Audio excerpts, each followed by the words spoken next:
തമാശ വേറെയുണ്ടോ? ഡൽഹി പോയാൽ നരേന്ദ്രമോദി പറയുന്ന സ്ഥലത്ത്, അമിത്ഷാ പറയുന്ന സ്ഥലത്ത് ഒപ്പുവെച്ചെടുക്കുന്ന ആളാണ്. 90 ഡിഗ്രിയിലാണ് ഡൽഹി പോയി നിൽക്കുന്നത്. 90 ഡിഗ്രി. അതിവിനയമാണ്. അമിതമായ വിനയം കൊണ്ട് നരേന്ദ്രമോദിയുടെയും അമിത്ഷായുടെയും മുമ്പിൽ 90 ഡിഗ്രിയിൽ കുനിഞ്ഞു അവർ പറയുന്ന സ്ഥലത്ത് ഒപ്പിട്ട് കൊടുക്കുന്ന ഒരു മുഖ്യമന്ത്രിയാണ് കേരളത്തിൽ ഇരിക്കുന്നത്. നിങ്ങൾ ബംഗാളിലേക്ക് നോക്കൂ. മമത ബാനർജി കേന്ദ്ര ഗവൺമെന്റിനെതിരായി തെരുവിലാണ്. നിങ്ങൾ തമിഴ്നാട്ടിൽ നോക്കൂ. അവിടെ സ്റ്റാലിൻ കേന്ദ്ര സർക്കാരിനെതിരായി സമരത്തിന്റെ മുൻനിരയിലാണ്. കർണാടകയിലെ സിദ്ധരാമയ്യ ഗവൺമെന്റ് ഉൾപ്പെടെ, രേവന്ത് റെഡ്ഡിയുടെ ഗവൺമെന്റ് ഉൾപ്പെടെ അവരെല്ലാം നിശ്ചിതമായ നിലപാടുമായി കൃത്യമായി പോരടിക്കുക. ഇവിടെ എന്താണ്? ഇവിടെ ക്യാബിനറ്റ് മാറ്റിവെച്ചു. PM ശ്രീ ഒപ്പുവെക്കാൻ ക്യാബിനറ്റ് മാറ്റിവെച്ചാൽ നിങ്ങൾക്കറിയാം, അതിന്റെ പ്രൊസീജിയർ അനുസരിച്ച്, ക്യാബിനറ്റ് നടപടിക്രമങ്ങൾ അനുസരിച്ച് പിന്നെ ക്യാബിനറ്റ് കൂടി തീരുമാനം. ഡൽഹിയിൽ പോയി അമിത്ഷാ പറയുന്ന സ്ഥലത്ത് PM ശ്രീയിൽ ആരോരും അറിയാതെ ഒപ്പുവെച്ചു.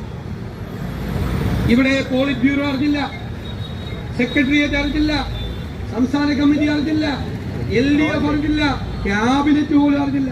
ക്യാബിനറ്റിൽ CPI മന്ത്രിമാർ പോരടിക്കുകയാണ്.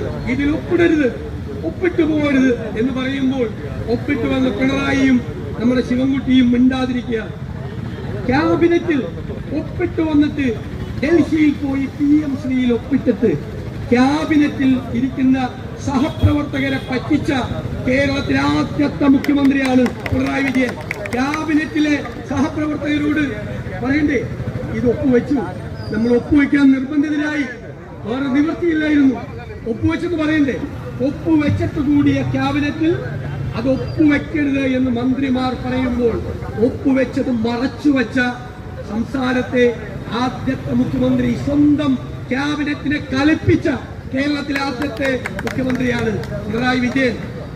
എന്നിട്ട് പറയാണ് ഒരു കുഴപ്പമില്ല, എല്ലാം ഗംഭീരമാണെന്നാണ്. 110 സീറ്റുമായിട്ട് വരുമെന്നാണ്. അത് നമ്മൾ 100 സീറ്റുമായി അധികാരത്തിൽ വരും എന്ന് പറയുമ്പോൾ ഞങ്ങൾക്ക് 71 സീറ്റേ കിട്ടുള്ളൂ എന്ന് പറയാൻ പറ്റില്ലല്ലോ. 110 ആയിക്കോട്ടെ. പക്ഷെ ഞാനൊരു മനോഹരമായ ട്രോള് കണ്ടു നമ്മുടെ സമൂഹ മാധ്യമങ്ങളിൽ. ഒരു പയ്യൻ എഴുതിയിരിക്കുകയാണ്, സാറേ ഇത് 110 സീറ്റല്ല, തോറ്റ് കഴിയുമ്പോൾ ഓടുന്ന വേഗതയുടെ, തിരിഞ്ഞ് ഓടുന്ന വേഗതയുടെ സ്പീഡാണ് 110 കിലോമീറ്റർ. കാരണം ഇനി ഓടുന്ന വഴിയിൽ പുല്ലുപോലും മുളയ്ക്കൂല, അറിയാലോ.